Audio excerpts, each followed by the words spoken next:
Hey beauties, welcome back to my channel. Today I need to update you guys on some products that I have been testing out. Some a little longer than others, but I want to give you guys an update nonetheless.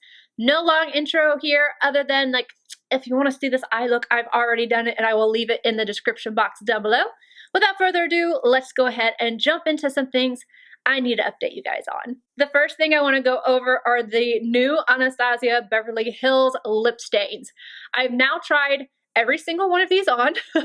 That might have been a mistake, but I have tried them on, and no, I am not swatching these. I'm not putting them on myself, and I'm not going to put them on my daughter because they do not move, and that's a good thing. However, they really don't come off, so I don't want my daughter to be scrubbing out her arm and, like, you know, hurt it, or have, not that she would actually hurt her arm, but you know, it can get a little raw sometimes. I'm trying not to do that to her. I will, however, insert the picture from Trend Mood. So thank you to Trend Mood. This is her picture of the swatches. Like I mentioned, I've tried every single one of these on, and yeah, they don't come off.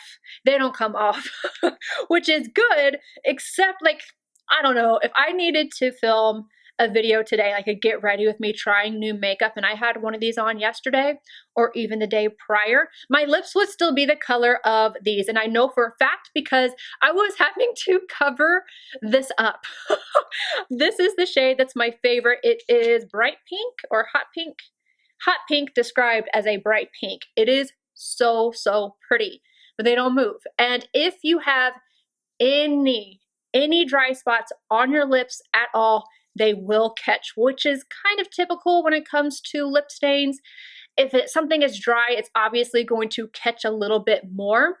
And I didn't think that I had any dryness on my lips at all. Like, if you felt them, there was no flaking. I didn't feel like anything was dry. I had moisturized, I had exfoliated, and I had a little bit of trouble with these two shades, Dusty Rose and Rosewood. They were, it's just right on the center. And then if I put a primer on, it went on much better. So I liked the Ultimate Lips Primer from Linda Hallberg Cosmetics. This works really well underneath these. So the verdict is extremely long wearing. However, do not have any spots on your lips that will catch, because they will catch to the color and hold on for dear life. These are definitely mask approved. If you're wearing a mask and you want something that's going to stain and not move around, it's also not going to dry out your lips. You can even put a gloss on top of this and it's not going to move. I wore the hot pink one with just my TATCHA Kissu lip mask right on top of it. It didn't move. It does not move. So if you're looking for longevity, definitely A++++. If you are worried at all that you have dry lips, definitely try out the primer if you're going to try these out, or don't use them because they do grab a hold and stay on anything that's even remotely dry. But overall, good product. Next up, I want to update you guys on two mascaras. This one was actually in my favorites for the month, so we already know that I really love it, and it's the Pat McGrath Dark Star Mascara. This is what I have on my lashes right now. I want to update you guys because it's been a little over 3 weeks, like just a little over 3 weeks, and it hasn't dried out yet. My Fetish Eyes mascara, while I love it, at 3 or 4 weeks, it's drying out, and this one is not doing that, so that makes me extremely happy. Now, I have heard a lot in the comment section to add saline. I don't know if it's just me, but when I add saline to my mascara, whether it's a tiny little bit amount or just a little bit more, I feel like that formula is different. Is it just me? Is it in my head? It definitely works to re-wet your mascara, but I just feel like it doesn't go on the same. Let me know if you experience the same thing down below, or you're just like, no, saline works perfectly well for me. I just want to let you guys know that no issues so far with the Dark Star drying up. And then I need to update you guys on the Lash Freak from Urban Decay. I do like this mascara. I do. I think it makes my lashes look incredible. The wand is still a little difficult to get used to, and probably because I've been reaching for my Hourglass and the Pat McGrath one so much that I need to take more time to get used to this one. It's just a little strange. However, again, it makes my lashes look incredible. But I am reaching for the other two just because it's easier. You know, this wand works really well. I like the tip of it. You can get in the front of the lashes really nicely, and it actually doesn't hurt right underneath my lashes, like the waterline up top. Sometimes the spiky bristles can kind of, I don't know, irritate my eyes, but this one does not do that. It's just that I really love my Pat McGrath and the Hourglass mascara. This one's still really good though. This concealer from Makeup Forever, I really like it. Okay, I really like this. It is so matte though. It is so matte. I think this is one of the most matte concealers I've ever tried. I have the shade 2.5 and this is a little light for me now. Like I have it on and I made it work. But if I was going to buy my summer shade, I would go a little bit darker than this because this is definitely my winter shade, which is more along the lines of like my exact skin tone. This is more of a little bit of a highlight on me now. But this stays in place. It's very smooth. It doesn't budge. It even works really well as an eyeshadow primer because it is so matte and you just need to use a little bit. The thing with this is that I definitely like it more for a full-on makeup day or on camera or when I just want to be like perfected. If I wear it like 2 to 3 days in a row, it can get a little dry underneath my eyes. And at the end of the day, it is a little dry looking. So if you have dry under eyes, I wouldn't suggest this. I mean, like I said, this is one of the most matte concealers I've ever used, but I have found myself reaching for it more than I had anticipated. And I think it's because it's so perfecting, but not on a daily basis. It's not like my go-to. If I'm gonna go out, which I just feel like I just don't do a lot anymore, I'm gonna grab my Giorgio Armani. It's just what's gonna happen. And do I like this more than my Hourglass? No. Do I like it more than even the Urban Decay matte one, the Stay Naked? No. But for this being as matte as it is, I feel like I have to let you guys know, if you're oily, you need to check this out because it is full coverage. Little goes a long way. It performs really well. But if you have dry skin or combo, just be careful because constant use can dry out the under eye just a little bit and it can look slightly dry at the end of the day, but nothing major. Especially if I use my BECCA powder. If I use the Huda one, I will be a little bit more likely to look just a little bit drier. But if I use the BECCA one, it looks flawless. And by the way, I'm not baking anymore. I just thought about that whenever I talked about the Huda Beauty Powder. I will use that on a damp sponge and, you know, like set underneath my eyes, but I'm not baking like I used to. Like you used to watch me do my eye tutorials and I would be baking at the same time. I don't know. I just all of a sudden stopped doing it. I have no idea why. This one, I actually need to ask you guys about because I'm wondering if I'm all alone in this. I purchased the Charlotte Tilbury Airbrush Flawless Setting Spray. I've heard a lot of people rave about this. I'm not as into setting sprays as I used to be, but I really wanted to try this out because, again, I just heard so many great things. And let me tell you, no, there's not a lot gone here, and there's a reason for that, but I will tell you that this absolutely holds your makeup in place, not gonna budge, not going anywhere at all. I do feel a little bit of a film on my face. That I don't like. So I don't like that feeling of almost like you sprayed your face with hairspray. I feel that a little bit with this. Does it diminish over time? Yes, but for the first like 2 hours, I can feel it on my face. That's not as big of a deal. If I'm trying to, you know, wear makeup and wear it for, I don't know how long and I want it to look really good, then this would absolutely work. However, please tell me, I know this is being dramatic, but I'm scared to use this again.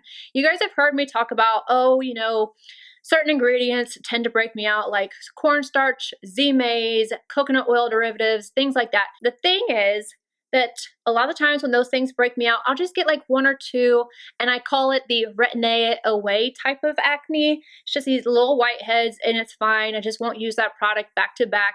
We're good. This one was not a retin it away type of situation. I used this. It was the only thing I had used different. I woke up the next morning. I was broken out all over my cheeks, up here, on my forehead, everywhere. Everywhere. I was like, I could not for the life of me think of what it was. And then it dawned on me. I was like, it's this. It was this. And I have yet to put it on my face again because it took me a while to get those to go away. It was like, I don't know, my face just went poof. I'm so glad I didn't have to film for a couple days because I wouldn't have been zooming in. Nope. But you guys let me know. Did you have this experience? Is it just me? It's incredible as far as longevity. No, I did not mean to make that rhyme, but it was bad, you guys. It was bad. It was bad. Speaking of breakouts, I don't even know how I'm going to answer this still, but I have been asked over and over and over again, which one do you prefer? The Too Faced Born This Way 24-Hour Matte Foundation or the new Tom Ford Soft Matte Foundation, Traceless Soft Matte Foundation? This is hard. And the reason why this is difficult is because this one, actually, in my opinion, on my face, no powder, no anything else, just the foundation by itself, incredible. So incredible. I never thought there would be another foundation that I thought would even compete with my La Prairie foundation, the Skin Caviar. But this, just a thin layer of it, makes my skin look amazing at a fraction of the cost. The problem is that this one does make me break out. These are the retin-A it away type of pimples, so I don't really care. Like, you know, they'll be gone the next day. But it also makes around my mouth dry, and it's still continuing to happen. The only thing that'll make it stop, I'm almost out of this, but any type of spray, like a hydrating spray, not a setting spray, because a lot of times setting sprays will actually make it a little bit drier. But if I use a hydrating spray just around my mouth, like push it in with a sponge, I can fix that problem, but I will still break out. I can break out from this one as well. It's just that this one's just a little less problematic. They both last all day long. I would say that this one will actually keep the texture of it a little bit longer. This one does go slightly more satin, but I just love it. Like, just looks wise, this one, performance wise and compatibility wise with my skin and not drying out around my mouth, it's the Tom Ford one. So I don't know what to tell you guys. I just like them both, but if I had to pick, it would be this one. But I really like this one. I don't know what to tell you. The Patrick Star One Size Bodacious Black Point Made Gel Eyeliner. I just wanted to give you guys an update on this because it lasted in my waterline up top very, very well. This is what I have on again today, and it's just, it stays really, really well. I'm very happy with this. So this is, again, another one that I'm gonna have to keep you guys updated just to make sure that as I go down the pencil that it doesn't start to dry out. But right now, I really like the longevity of it and how black it is. And I don't get a bunch of transfer down here. I'd get a little tiny bit, but I mean, it basically stays right where it's put. And if you put it on the lid, like, it's budge proof. Absolutely budge proof. I feel bad because I have forgotten about these. I was thinking about things I needed to update you guys on, and I remembered the NABLA bronzers. I still think that these are gorgeous. It's just that you can't really pry this one out of my hands from Charlotte Tilbury. You guys are already laughing at me. Yes, I have a big old hole in my pan, but it's cool because they've already released the refills, which I really, really like. I'm going to quickly swatch these for you. These are brand new from NABLA. These were sent to me. I think they're gorgeous. It's just, I love my airbrush one, but these are definitely more skin-like. This is Dune, the shade that I wear, and then Soft Revenge right here. And these are definitely more cool toned. Can you see? This one right here would be really great for somebody who has really fair skin. There's all four. I think you could tell just by the texture on my hand that they are more skin-like. I need to just keep the one that I use, shade Dune, up here so that I will grab for it more often. But like I said, that airbrush one though, it's, The last product I need to update you guys on, the Maddie ZEIGLER palette with Morphe. Again, Calvin, thank you so much for sending this over to me. This palette is really pretty. When I did my look, I kind of wanted to copy her a little bit. So in my video, I used this row right here, but I've been playing with the other shades in the palette. I haven't gotten to use all of them, but I think this was a fun palette. I did have trouble with this blue here, and I played with it once more since then. It still holds true, even on like an unset eye, which is how I do my makeup anyway. it just doesn't hold its color as well as I would like for it to, but the other ones much better. And then the natural shades, you can get a really beautiful look out of this palette. And then I love that you have this little pop down here. So I've been testing this out, and so far I've been really happy with it. I like the shades that are in here. They're warm, but they're not too warm. And again, I love this row. I love this row. I do wish that the blue was a little bit better, but overall, I think it's a really beautiful palette. All right, you guys, that is it for my updates. If I missed anything, let me know down below, and I'll see you all in my next video. Bye, guys.